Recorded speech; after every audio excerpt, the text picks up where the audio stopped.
आज हम करेंगे चैप्टर 4 का क्वेश्चन नंबर 42। आइए रीड करते क्वेश्चन क्या है। क्वेश्चन ने आपसे कहा है the sum of two numbers is 48 and their product is 432। Find the numbers. और ये क्वेश्चन आपसे पूछा गया था आरबीएसई ईयर 2010 में। ध्यान से रीड करें क्वेश्चन क्या है। क्वेश्चन ने आपसे कहा है कि दो नंबर्स है, उनका सम 48 है और उन दोनों नंबर का प्रोडक्ट कितना है, 432 है। तब आपसे पूछा गया कि आप बताइए वो दोनों नंबर्स क्या होंगे। देखिए हम जानते हैं जब ऐसे वर्ड प्रॉब्लम टाइप क्वेश्चन आते हैं तो वहां पे जो आपसे पूछा जाता है आप उन्हें क्या करते हैं, लेट करते हैं। तो चलिए हमारा आंसर हम स्टार्ट करते हैं। हमने लिखा आंसर, हम दोनों नंबर को लेट कर रहे हैं तो हमने लिखा let the two numbers be x and y. उन दोनों नंबर को आपने क्या माना, एक्स और वाई। फिर आगे हमने लिखा then according to question. Question के अकॉर्डिंग क्या होगा, देखिए क्वेश्चन ने कहा था कि उन दोनों नंबर का सम कितना है 48 और वो दोनों नंबर क्या थे, एक्स और वाई। तो यानी यहाँ पे क्या हुआ, उन दोनों नंबर का सम यानी एक्स प्लस वाई क्या हुआ आपका 48। आगे आपसे कहा गया था कि उन दोनों नंबर का प्रोडक्ट क्या है 432 और वो दोनों नंबर क्या है हमारे एक्स और वाई। तो यानी कि एक्स इंटू वाई जो है वो क्या है 432। तब हमें क्या करने हैं, इन दोनों नंबर को फाइंड करना। अब देखिए हम जानते हैं कि अगर यहाँ पे आप y की वैल्यू x के फॉर्म में रखेंगे तो क्या होगा कि वो दोनों टर्म आपस में मल्टीप्लाई होके क्या बनाएंगे, एक क्वाड्रेटिक इक्वेशन बनाएंगे। यानी अभी हमें यहाँ पे क्या चाहिए, y की वैल्यू चाहिए in the form of x। तो y की value in the form of x हम कहाँ से निकालेंगे, जो हमारी अबव इक्वेशन है उससे निकालेंगे। कैसे, देखिए हमें यहाँ से y फाइंड करना है तो हमने y को एक तरफ रखा, उस तरफ था आपका 48 और ये जो x यहाँ अभी प्लस का है उस तरफ जाएगा तो किसका हो जाएगा, माइनस का। इसे हमने मानी इक्वेशन नंबर 1। तो हमने कहा फ्रॉम इक्वेशन 1, इक्वेशन 1 के अकॉर्डिंग जो y है, y आपका क्या आया 48 माइनस एक्स। तो यानी x इंटू 48 माइनस एक्स कितना हो गया आपका 432। इसे सोल्व करें तो x इंटू 48 होता है हमारा 48x, x into minus x होता है आपका माइनस का एक्स स्क्वायर और ये किसके इक्वल आएगा 432 के। अब देखिए हम जानते हैं मोस्टली एक्स स्क्वायर का कोफिशिएंट कैसा रखा जाता है, पॉजिटिव। तो हम क्या करेंगे, इन दोनों टर्म को उठा के कहाँ लेके जाएंगे, आरएचएस में। एक्स स्क्वायर जब उस तरफ गया तो किसका हो गया, प्लस का। 48x उस तरफ गया तो किसका हो गया, माइनस का। और 432 ऑलरेडी किसका था, प्लस का। अब यानी यहाँ पे क्वाड्रेटिक बनी है जिसे हमें सोल्व करना है। क्वाड्रेटिक है हमारी x square minus 48x plus 432 is equals to 0। अब हम इसे कैसे सोल्व करेंगे, यूजिंग फैक्टराइजेशन मेथड। और मेथड क्या कहता है कि आपको ऐसे दो नंबर सोचने पड़ेंगे जिन्हें अगर आप आपस में क्या करें, मल्टीप्लाई करें तो वो किसके इक्वल आए, एक्स स्क्वायर के कोफिशिएंट और जो कांस्टेंट टर्म है उनके प्रोडक्ट के इक्वल, यानी किसके इक्वल 432 के।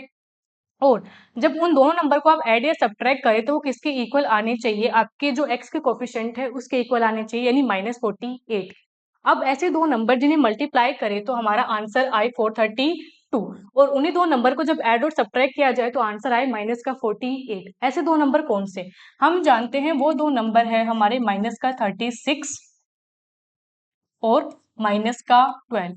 इन दोनों को जब आप मल्टीप्लाई करते हैं तो आंसर आता है 432 और जब आप -36 और -12 को ऐड करते हैं तो आंसर क्या आता है आपका माइनस का 48। यानी हम क्या करेंगे, यहाँ जो माइनस का 48x है उसे कैसे स्प्लिट करेंगे, -36x और -12x।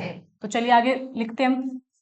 यहाँ देखिए एक्स स्क्वायर माइनस का था 48x, उसे हमने स्प्लिट किया -36x और -12x में। और आगे क्या था आपका प्लस का 432, ये किसके इक्वल होगा, 0 के। ठीक है, अब देखिए इन दोनों टर्म में भी क्या कॉमन दिख रहा है, x। तो x को निकाला बाहर, यहाँ क्या बचा x और यहाँ क्या बचा माइनस का 36। इन दोनों टर्म में क्या कॉमन आपको दिख रहा है, देखिए यहाँ है माइनस का 12x, यहाँ क्या है 432। हमने देखा 432 को कैसे लिखा जाएगा, -36 -12। तो यानी इन दोनों टर्म में क्या कॉमन था, माइनस का 12। -12 को आपने बाहर निकाला तो यहाँ क्या बचा x। 432 को लिखा जाना था -36 इंटू -12, -12 आपने बाहर निकाला तो यहाँ क्या बचा है माइनस का 36 और ये किसके इक्वल आया, 0 के। अब देखिए इन दोनों टर्म में हमें क्लियरली दिख रहा है कि जो x -36 है वो क्या है, कॉमन। तो इसे हमने निकाला बाहर, यहाँ क्या बचा x और यहाँ क्या बचा माइनस का 12 और ये किसके इक्वल आ गया, 0 के। देखिए हम जानते हैं अगर कोई दो टर्म है जिनका मल्टीपल किसके इक्वल है, 0 के, तो ये कब पॉसिबल है, when either first term is equals to 0 और second term is equals to 0। तो चलिए इसी बात को हमने लिखा आइदर फर्स्ट टर्म थी हमारी x माइनस 36, ये क्या होगी इक्वल टू 0। तो यहाँ से जो x है उसकी वैल्यू क्या आएगी 36।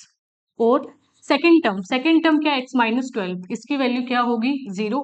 तो यहाँ से x की वैल्यू क्या आएगी 12, यानी अभी x की दो वैल्यूज आई, वो क्या है 36 और 12। जब x की वैल्यू 36 है तब हम क्या देखेंगे कि y की वैल्यू क्या है, और जब x की वैल्यू 12 होगी तब हम क्या देखेंगे कि y की वैल्यू क्या है। क्यों? क्योंकि हमें वो दोनों नंबर ही फाइंड करने थे। अब देखिए, क्योंकि आपका जो y है, y क्या है आपका 48 माइनस का x है।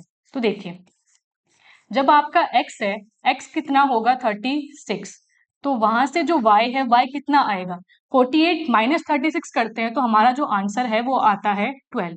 ठीक है, दूसरा हम केस देखते हैं कि जब आप x है, x की वैल्यू रखेंगे 12, तो वहां से जो y है y कितना आएगा, तो यहाँ x की वैल्यू 12 रखेंगे तो y आएगा आपका 36, यानी वो दोनों नंबर आपके क्या है 36 और 12। तो हमने लास्ट में हमारा आंसर क्या लिख दिया, hence the two numbers are 36 and 12।